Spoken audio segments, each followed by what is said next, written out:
Salams and welcome. Marriage is a relationship and divorce is a pain.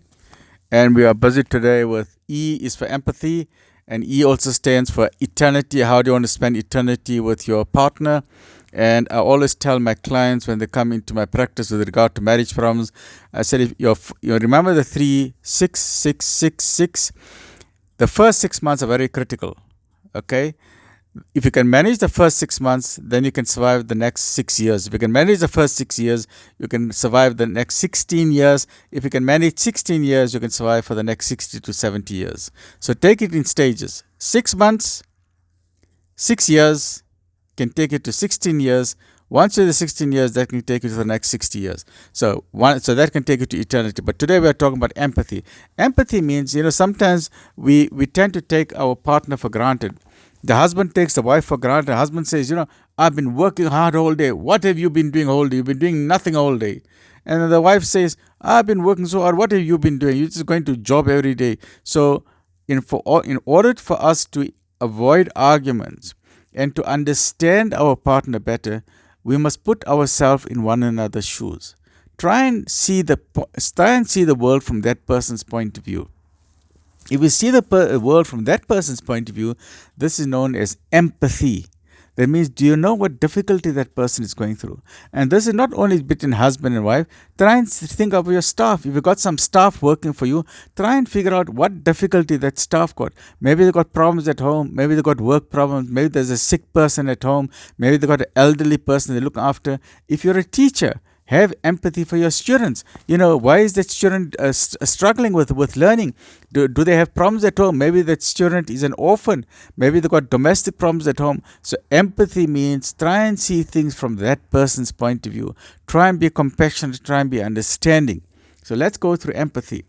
So Richard Carlson, the PhD, has this fabulous quote to say, the next time you find yourself in an argument, whenever you go into an argument, rather than defending your position, that's ego, rather than defending your position, see if you can see the position from the other point of view. Put yourself into that person's shoes, okay? I always ask, have you walked a mile in another person's shoes? Then please don't judge me. You don't know what I'm going through. Elke huis het sy kruis. Every person has got a burden. No one can tell me that they haven't gone through suffering. You've either lost someone you love, your parents, your grandparents, or your best friend, or your siblings. You know someone they've lost. COVID, we've all lost someone in COVID. No one can tell me that they don't know of someone that they remember who died during COVID. So you know if someone is going through illness. Maybe you are going through illness. Maybe you got money problems. Maybe you can't pay your debts or your bills. Maybe you're living in an unsafe area, or maybe you got problems of addiction in your house, or gambling in your house, or maybe you got an illness, a chronic illness. Maybe there's deafness or blindness or disability. There's so many things going on. So people are suffering. So we need to understand what they're going through, have empathy for them, understand what they're going through.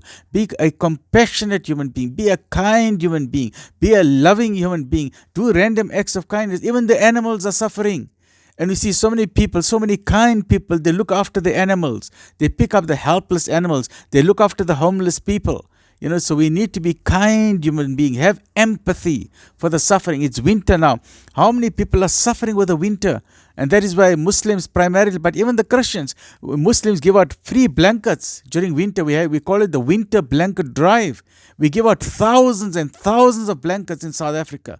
We give out thousands and thousands of free meals because it is our duty as Muslims to look after the poor, the widows, the orphans. It doesn't matter what your religion is or what your race is. You can be black, white, Indian, colored. You can be Muslim, Christian, Hindu, Tamil. You can be an atheist. You can be a Buddhist. It doesn't matter. If you are suffering, we're going to help you. This is empathy. So in marriage, you must also have empathy. So part of that empathy,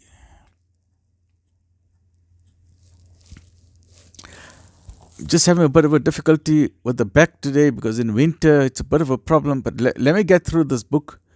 I must figure out some other way of. You see, I can't bend my neck down every time. If I bend my neck down, it's caused me problems in my spine. But my book is here. I must try and get something that I can read from there, in front of me. If I can read from something there, Because I'm not allowed to move my neck like this. And today but let me just try and get through this. I apologize. So, let me just try and lift this book up. If I lift it up, I can't hold it. But let me just try. Let's just get through this. Today is empathy. Okay. So next time you find, empathy simply means that you try and understand what the other person is going through. In other words, don't judge a person unless you have walked a mile in their shoes. Many problems among couples occur because they take their partner for granted. Husbands take their wife for granted and expect them to do the regular chores like superwoman and never complain. As many husbands, they do that. You must just do whatever needs to be done, like as if the woman is a superwoman, and that's not fair. But on the other hand, similarly, some wives take their husbands for granted and expect them to work and bring home the income like supermen and never complain. However, it sometimes helps to swap roles or to have some understanding and sympathy for your partner. A common complaint that some women have is that the husbands complain, "What have you been doing the whole day?" The husbands don't understand. A woman is having a lot of work to do. But they say, "What have you been doing the whole day?" But on closer inspection, when the husband now has empathy, he puts himself in the wife's shoes, and now he says, the husband soon realizes that the wife has to be a driver. She's taking the kids up and down to school. She's buying the groceries. She has to be the chef. She's cooking the food. She has to be an educator, sending the kids with the tuition. She has to be the buyer for the house. So then he says, okay, there's a lot of work that you have been doing.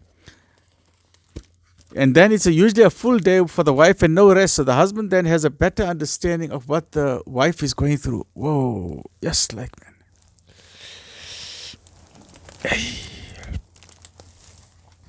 Okay, we are just nearly finished. I'll try and finish it in another minute or so. On the other hand, when the wife realizes that the husband's work is not all that good and his boss makes his life a misery and he has to bring home so much overtime work and he has the pressures and strains of economic recession, then she will have a better appreciation for her husband. In the final analysis, empathy simply means that you honor and respect your partner for who they are and neither belittle the efforts nor make unrealistic demands for them. Okay, so we are finished now. We are finished with the word M-A-R-R-I-G. Now we're going to is A. So we're starting with I, which is the next one is called I for ice cream. But please, let me take a bit of a break. Today, it's a bit of a difficult time I'm having with this book. Maybe I'll try and tear these pages out from here. I'll try and figure out something. But maybe I'm just having a bit of a dilemma today. I apologize for that. So remember, marriage is a relationship. Divorce is a pain. And a spinal problem is also a pain, So divorce is a pain. And women tend to suffer. So even though both husband and wife suffer, the women tend to suffer more. Women are very compassionate people. Martin was Rema, don't break a woman's heart. The heart is a very fragile. A woman gives her whole body, mind, heart, and soul to the man. Don't break the heart of a woman. A woman gives herself. A woman is 100% invested in that relationship. She gives everything of what she has. Don't break the heart of a woman. Similarly, don't break the heart of a man. A man also gives his everything, but a woman has got EQ. A man is strong IQ, but a woman is strong EQ. A woman's heart. Woman is more strong insofar as her heart is concerned. So please remember that life is difficult, but we cope with it. We got no choice. Life can be difficult. So what? That's part of life. That's why we are on earth. We came from heaven, we didn't appreciate it. Now we are in the domain of suffering. So let's get with it. It must be stoic. Stoic means tough. When the storms of life come, and the storms are going to come, whether you like it or not. The storm can be death in the family, or your best friend can go, or it can be an illness can strike you, or a car accident, or problems in a house, or you can't pay your rent, or you've just suddenly lost your job, or your business has gone bankrupt, or something goes. Those storms are going to come. But you need to be tough. You need to be mentally strong. You need to remove the negative thinking from your brain. And you must remember, disability is not an inability. Be mentally strong. Don't quit. May your life be filled. May all that is good for you and for your family come to you in great abundance. Really, genuinely. Everything that is good, we are all suffering. So, make the best prayers for you, for your children, for your grandchildren, for your family. May you be strong. May all that is good for you. If you're looking for a job, may you get a job. If you're looking for a marriage partner, may you get a marriage partner. May you get a fabulous marriage partner who is a delight and comfort and coolness of your eyes for you, your children, and for everybody. May you have fabulous marriage partners, because there's two things that are life changing: what career you choose and who you marry. Who you marry is going to determine what's going to happen for the rest of your life. So marriage is like a 50-year deal. Imagine a 50-year deal. You're going to a deal with another. It's like you're going to a business transaction for a company for 50 years of your life. That's marriage. So the career you choose, I always tell the school children when I give career counseling lessons, choose your career very carefully and choose who you're going to marry very carefully. Those two decisions are going to determine what's going to happen for the rest of your life. If you choose to become a doctor, you're going to die as a doctor. If you choose to become a businessman, you're going to die as a businessman. Yes, in between people change their careers, but once you commit yourself to something, remember, your career is a lifetime decision, and the person you marry is a lifetime decision. That's why I must always pray to God. You pray to God and you praise God. Alhamdulillah, stay well, look after yourself. With myself, I always send you with kindness and regards. Remember, keep supporting me. Thank you for your support. Subscribe. Share this knowledge with everyone. I love to share knowledge. So I'm asking you nicely, please share this knowledge with other people. Share these videos with others. Let's try and have beautiful marriages. Let's teach our children and grandchildren, before you get married, open both eyes. You see, they say, there's another fabulous quote: before you get married, open both eyes. But after you get married, close one eye. You got to overlook a lot of things. So before marriage, both eyes. After marriage, close one eye. You got to overlook a lot of things to have a happy and a successful and a beautiful and a romantic marriage. I'm old and I'm gray, but I love to talk about marriage. I still watch romance movies. Because I'm old, but I love romance. Stay well, look after yourself.